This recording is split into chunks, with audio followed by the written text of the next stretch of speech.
ಈ ಕಾರ್ಯಕ್ರಮದಲ್ಲಿ ಮುಖ್ಯ ಅತಿಥಿಗಳಾಗಿ ಭಾಗವಹಿಸಿರ್ತಕ್ಕಂಥ ಉಪಮುಖ್ಯಮಂತ್ರಿಗಳು, ಪ್ರದೇಶ ಕಾಂಗ್ರೆಸ್ ಸಮಿತಿಯ ಅಧ್ಯಕ್ಷರಾದಂಥ ಶ್ರೀ ಡಿ.ಕೆ. ಶಿವಕುಮಾರ್ ಅವರ, ಈ ಜಿಲ್ಲೆಯ ಉಸ್ತುವಾರಿ ಸಚಿವರು ಹಾಗೂ ಎಪಿಎಂಸಿ ಮತ್ತು ಸಕ್ಕರೆ ಸಚಿವರಾದಂಥ ಶ್ರೀ ಶಿವಾನಂದ ಪಾಟೀಲ್ ಅವರ,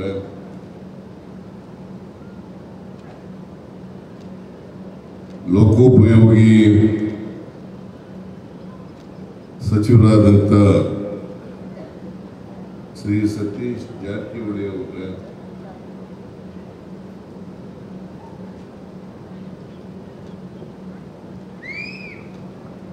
ವಿಧಾನ ಪರಿಷತ್ನಲ್ಲಿ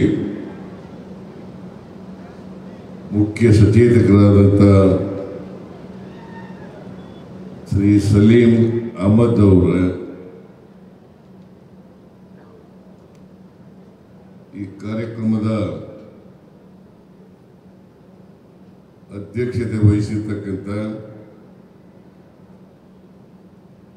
ಈ ಕ್ಷೇತ್ರದ ಜನಪ್ರಿಯ ಶಾಸಕರು ಆದಂಥ ಶ್ರೀ ಶ್ರೀನಿವಾಸ್ ಮಾನಿ ಅವರ,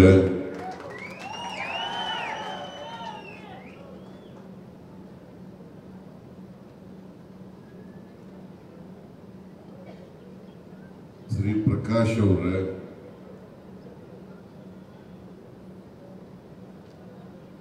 ಶ್ರೀ ಪಠಾಣ್ ಅವರ,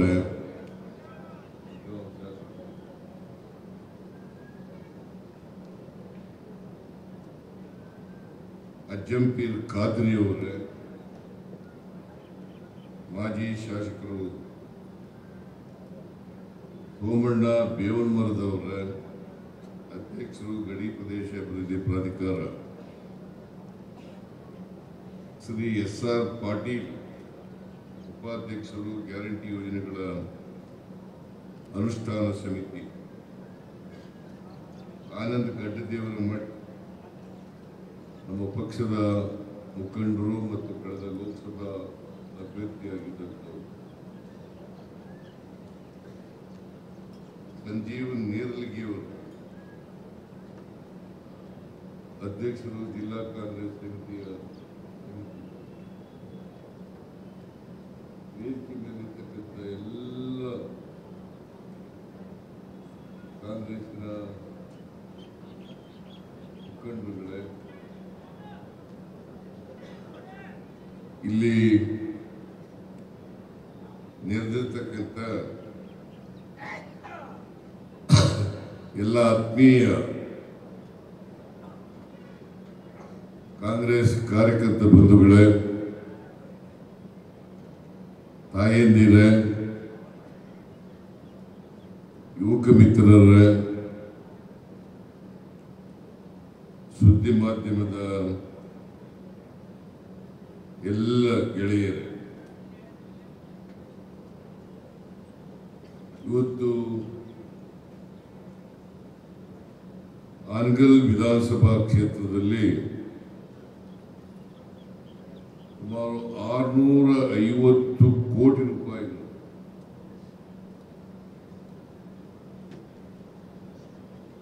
ಅಭಿವೃದ್ಧಿ ಕಾರ್ಯಕ್ರಮಗಳು ಉದ್ಘಾಟನೆ ಮತ್ತು ಶಂಕುಸ್ಥಾಪನೆ, ಈ ಕಾರ್ಯಕ್ರಮಗಳಿಗೆ ಚಾಲನೆ ಕೊಡ್ತಕ್ಕಂಥ ಕೆಲಸವನ್ನ ನಾವೆಲ್ಲ ಮಾಡಿದ್ದೇವೆ.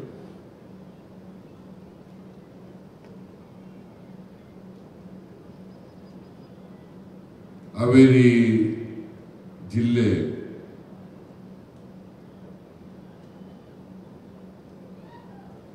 ಸಾಹಿತ್ಯಿಕವಾಗಿ, ಸಾಂಸ್ಕೃತಿಕವಾಗಿ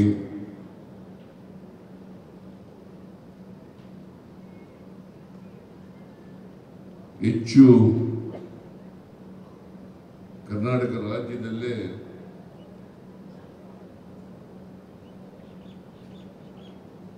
ಶ್ರೇಷ್ಠವಾದಂತಹ ಒಂದು ಜಿಲ್ಲೆ. ಬಹಳ ಸಂತೋಷ ಏನಪ್ಪ ಅಂತಂದ್ರೆ ಈ ಜಿಲ್ಲೆಯಲ್ಲಿ 6 ಕ್ಷೇತ್ರಗಳನ್ನು ಗೆದ್ದಿದ್ದೇವೆ. ಕಳೆದ ವಿಧಾನಸಭಾ ಚುನಾವಣೆಯಲ್ಲಿ 5 ಕ್ಷೇತ್ರಗಳನ್ನು ಗೆದ್ದಿದ್ದು, ಉಪಚುನಾವಣೆಯಲ್ಲಿ ಶಿಗ್ಗಾಂವ್ ಕ್ಷೇತ್ರ ಪಠಾಣ ಅವರು ಕೂಡ ಪೈಲ್ವಾನ್ ಪಠಾಣ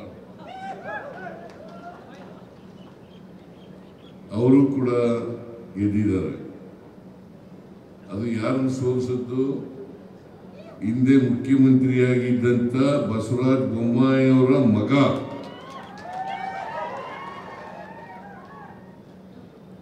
ಅವರನ್ನ ಸೋಲಿಸಿ ಪಠಾಣ ಅವರು ಶಾಸಕರಾಗಿದ್ದಾರೆ.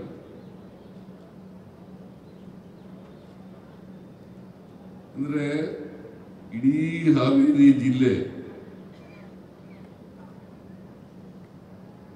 ಕಾಂಗ್ರೆಸ್ ಜಿಲ್ಲೆಯಾಗಿ ಪರಿವರ್ತನೆ ಆಗಿದೆ.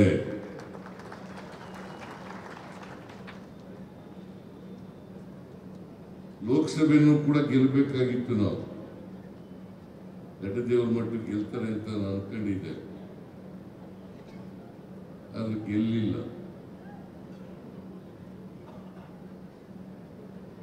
ಮುಂದಿನ ಬಾರಿ ಹಾವೇರಿ ಲೋಕಸಭಾ ಕ್ಷೇತ್ರದಲ್ಲಿ ಗೆದ್ದೇ ಗೆಲ್ತೀವಿ ಅಂತಕ್ಕಂಥ ಮಾತುಗಳನ್ನು ಹೇಳಬೇಕು.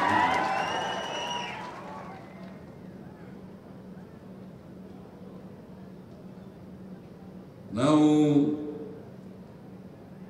ಲೋಕಸಭೆಯಲ್ಲಿ ಸೋತದ್ದು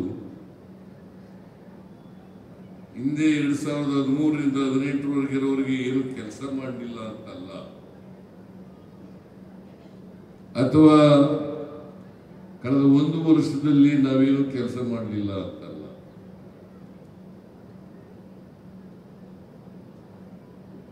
ನಾವು 2023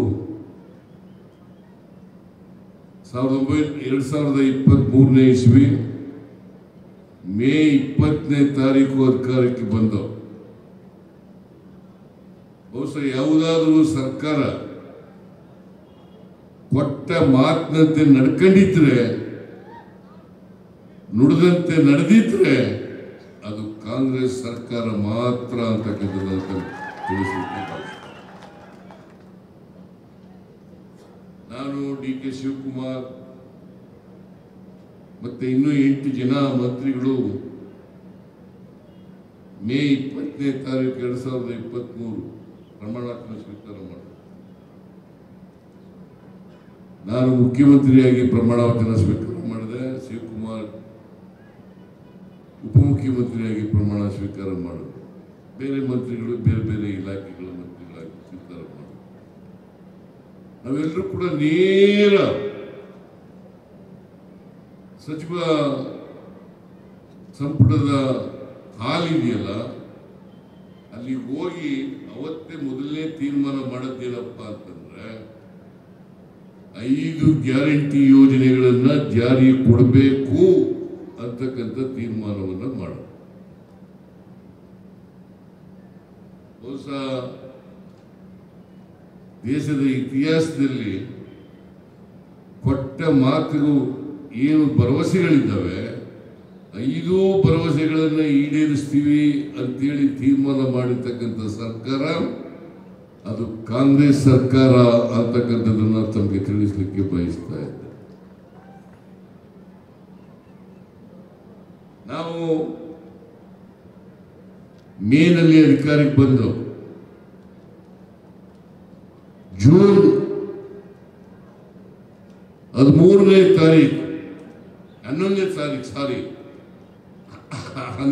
ತಾರೀಕು ಶಕ್ತಿ ಯೋಜನೆಯನ್ನ ಜಾರಿಗೆ ಕೊಟ್ಟವು.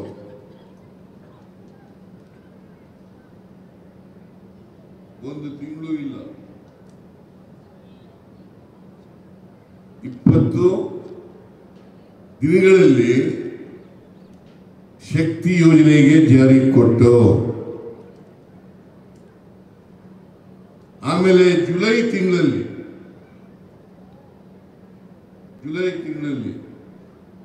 ಅನ್ನಭಾಗ್ಯ ಗೃಹ ಜ್ಯೋತಿ ಕಾರ್ಯಕ್ರಮಕ್ಕೆ ಚಾಲನೆಯನ್ನು ಕೊಟ್ಟು,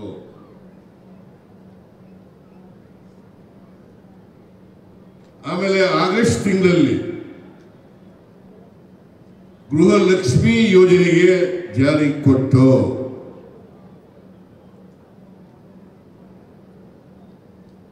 ಜನವರಿ ತಿಂಗಳಲ್ಲಿ ಶಿವಮೊಗ್ಗದಲ್ಲಿ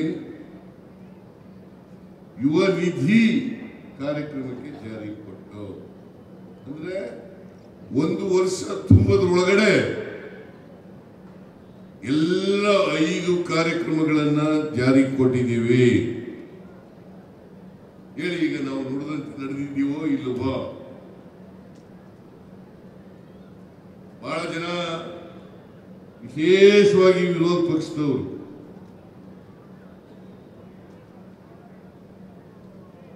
ಭಾರತೀಯ ಜನತಾ ಪಕ್ಷ ಮತ್ತೆ ಜನತಾ ದಳ, ಅವ್ರಿಗಿಬ್ರಿಗೂ ಹೊಂದಾಣಿಕೆ ಇಲ್ಲ, ಬೇರೆ ಕತೆ, ಬೇರೆ ವಿಚಾರ. ಯಾಕೆಂತಂದ್ರೆ ಬೇರೆ ಬೇರೆ ಪ್ರತಿಭಟನೆ ಮಾಡ್ತಾರೆ. ಬಿಜೆಪಿ ಬೇರೆ ಪ್ರತಿಭಟನೆ ಮಾಡ್ತಾರೆ, ಜೆಡಿಎಸ್ನವರೇ ಬೇರೆ ಪ್ರತಿಭಟನೆ ಮಾಡ್ತಾರೆ. ಆದರೂ ಸಮ್ಮಿಶ್ರ ಸರ್ಕಾರ ಜೊತೆಗೆ ಮಾಡಿದ್ದೀವಿ ಅಂತ ಹೇಳ್ತಿರ್ತಾರೆ. ಕೂತ್ಕೊಳ್ರಿ, ಯಾಕೆ ನೀವು ಕೂತ್ಕೊಳ್ರಿ, ನಾವು ಊಟ ಮಾಡಿಲ್ಲ, ಕೂತ್ಕೊಳ್ರಿ. ಅವ್ರು ಯಾರು ಇದ್ದೋಗವರು, ಕೂತ್ಕೊಳ್ಳಿ.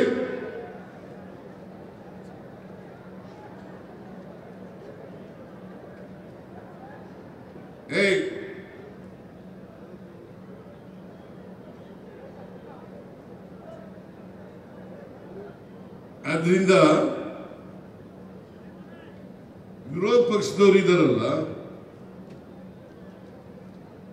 ನಾವು 5 ಗ್ಯಾರಂಟಿ ಯೋಜನೆಗಳನ್ನ ಮಾಡಿ ಖಜಾನೆಯೆಲ್ಲ ಖಾಲಿ ಆಗ್ಬಿಟ್ಟು ಈ ಸರ್ಕಾರ ಪಾಪರಾಗ್ಬಿಟ್ಟಿದೆ, ದುಡ್ಡಿಲ್ಲ.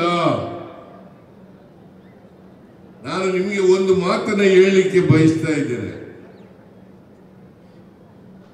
2024-25ರಲ್ಲಿ ನಮ್ಮ ಬಜೆಟ್ ಗಾತ್ರ 2,03,70,000 ಕೋಟಿ. 3,71,000 ಕೋಟಿ. 25-26ನೇ ವರ್ಷಕ್ಕೆ ಬಜೆಟ್ ಗಾತ್ರ 4,09,000 ಕೋಟಿ. ಅಂದ್ರೆ ಸುಮಾರು 38,000 ಕೋಟಿ ಜಾಸ್ತಿ. ಪಾಪರಾಗಿರ್ತಕ್ಕಂಥ ಸರ್ಕಾರದಲ್ಲಿ ಬಜೆಟ್ ಗಾತ್ರ ಜಾಸ್ತಿ ಆಗಕ್ಕೆ ಸಾಧ್ಯ ಆಯ್ತಿತ್ತ? ಅಷ್ಟೇ ಅಲ್ಲ, ಕಳೆದ ವರ್ಷ ಕ್ಯಾಪಿಟಲ್ ಎಕ್ಸ್ಪೆಂಡಿಚರ್ ಅಷ್ಟೇ ಸೃಷ್ಟಿ ಮಾಡ್ತಕ್ಕಂಥದ್ದು 52,000 ಕೋಟಿ. 24-25-26ರಲ್ಲಿ 83,000 ಕೋಟಿ. 83,000 ಕೋಟಿ.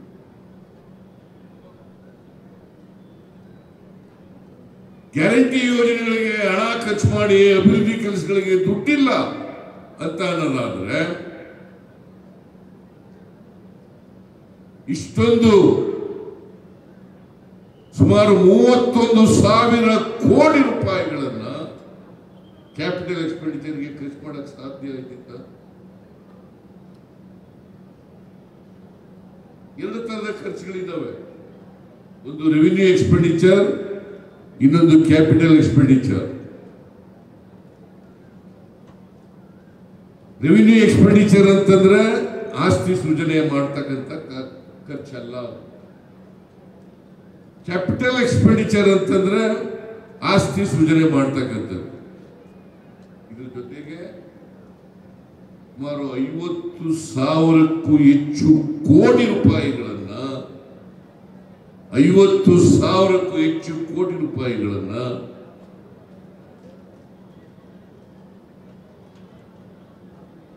ಗ್ಯಾರಂಟಿ ಯೋಜನೆಗಳಿಗೆ ಖರ್ಚು ಮಾಡಿದ್ದೀವಿ. ಕಳೆದ ವರ್ಷ 52,009 ಕೋಟಿ ರೂಪಾಯಿಗಳನ್ನು ಖರ್ಚು ಮಾಡಿದ್ರೆ ಈ ವರ್ಷ ಬಜೆಟ್ ನಲ್ಲಿ ಇಟ್ಟಿರ್ತಕ್ಕಂಥದ್ದು 50,018 ಕೋಟಿ ರೂಪಾಯಿಗಳು. 50,018 ಕೋಟಿ ರೂಪಾಯಿ ಅಂದ್ರೆ ಸುಮಾರು 133 ಕೋಟಿ ರೂಪಾಯಿಗಳನ್ನ ಅಭಿವೃದ್ಧಿಗೆ ಇಟ್ಟಿದ್ದೇವೆ. ಹೇಗೆ ಸಾಧ್ಯ ಆಯ್ತು?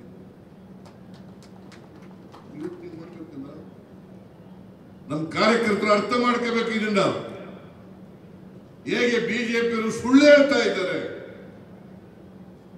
ಅಭಿವೃದ್ಧಿ ಕೆಲಸಗಳಿಗೆ ದುಡ್ಡಿಲ್ಲ, ಖಜಾನೆ ಖಾಲಿ ಆಗ್ಬಿಟ್ಟಿದೆ, ಸರ್ಕಾರ ಪಾಪರ ಆಗ್ಬಿಟ್ಟಿದೆ. ಬಿಜೆಪಿಯವರು ಮಾಡ್ತಕ್ಕಂಥದ್ದು ಬರೀ ಸುಳ್ಳು. ಬರೀ ಇದೊಂದು ಆನಗಲ್ ಕ್ಷೇತ್ರದಲ್ಲಿ ಶ್ರೀನಿವಾಸ ಮಾನೆ ಇದ್ದಾರೆ, ಒಬ್ಬ ಕ್ರಿಯಾಶೀಲ ಶಾಸಕ, ಜನಪರ ಕಾಳಜಿ ಇರ್ತಕ್ಕಂಥ ಶಾಸಕ. 650 ಕೋಟಿ ರೂಪಾಯಿ ಹೆಂಗೆ ಉದ್ಘಾಟನೆ ಶಂಕುಸ್ಥಾಪನೆ ಮಾಡ್ಲಿಕ್ಕೆ ಸಾಧ್ಯ ಆಯ್ತಿತ್ತು?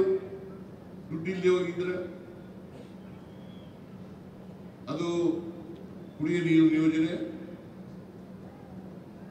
ವಿದ್ಯುತ್ ಶಕ್ತಿ ವಿತರಣೆ ಯೋಜನೆ, ಆಮೇಲೆ ಕೆರೆಗಳನ್ನ ತುಂಬಿಸ್ತಕ್ಕಂಥ ಯೋಜನೆ, ರಸ್ತೆಗಳನ್ನ ಮಾಡ್ತಕ್ಕಂಥ ಯೋಜನೆ, ಇದೆಲ್ಲ ಹೆಂಗ್ ಮಾಡಕ್ಕಾಯ್ತಿತ್ತಪ್ಪ? ಹೆಂಗ್ ಮಾಡಕ್ಕಾಯ್ತಿತ್ತ? ಬಿಜೆಪಿ ಹೇಳೋ ಸುಳ್ಳಲ್ವಾ? ಈಗ ಅಶೋಕ, ವಿಜಯೇಂದ್ರ ಅವರೆಲ್ಲ ಏನಂತೇವ ಛಲವಾದಿ ನಾರಾಯಣ ಸ್ವಾಮಿ ನಮ್ಮ ಕಡೆಯಲ್ಲಿ ಹಿಟ್ಟವನು ಗಿರಾಕಿ ಅವನು ಅಲ್ಲೂಟವನು ನಮ್ಮನ್ನ ಹಾಡಿ ಉಗುಳ್ತಾ ಇದ್ದವನು ಅಲ್ಲೋಗಿ ಹಾಡಿ ಉಗುಳಕ್ಕೆ ಶುರು ಮಾಡಿದ್ದಾರೆ. ಪಾಪ ಮಲ್ಲಿಕಾರ್ಜುನ ಖರ್ಗೆ ಅವರು ಇಲ್ಲದೆ ಹೋಗಿದ್ರೆ ಅವ್ರು ರಾಜಕೀಯದಲ್ಲಿ ಗುರುತಿಸೋರೇ ಇರಲಿಲ್ಲ. ಆ ವ್ಯಕ್ತಿ ಅವರೆಲ್ಲ ಸೇರ್ಕೊಂಡು ಈಗ ಬೆಲೆ ಏರಿಕೆ ವಿರುದ್ಧ ಪ್ರತಿಭಟನೆ, ಜನ ಆಕ್ರೋಶ.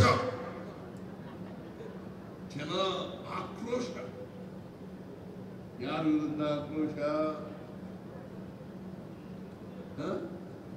ಆಕ್ರೋಶ ಮಾಡಬೇಕಾಗಿರೋದು ಯಾರ ವಿರುದ್ಧ?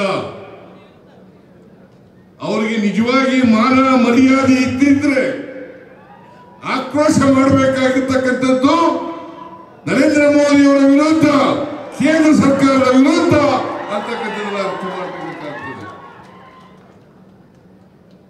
ಇದು ಮಾಡಬೇಕು ಹೊರತು ಅದನ್ನ ನರೇಂದ್ರ ಮೋದಿ ಅವರು ಪ್ರಧಾನಮಂತ್ರಿಯಾಗಿ 11 ವರ್ಷ ಆಯ್ತು. 11 ವರ್ಷಗಳು ಏನು 2014ರಲ್ಲಿ ಹೇಳದ್ದು ಅಚ್ಚೇ ದಿನ ಆಯೇಗ,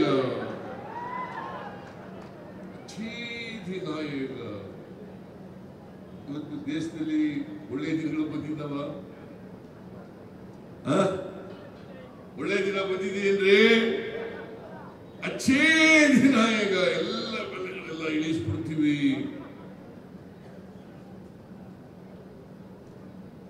ಅಮೆರಿಕನ್ ಡಾಲರ್ ಇದೆಯಲ್ಲ, $1 ನಮ್ಮ $1 ಸಮ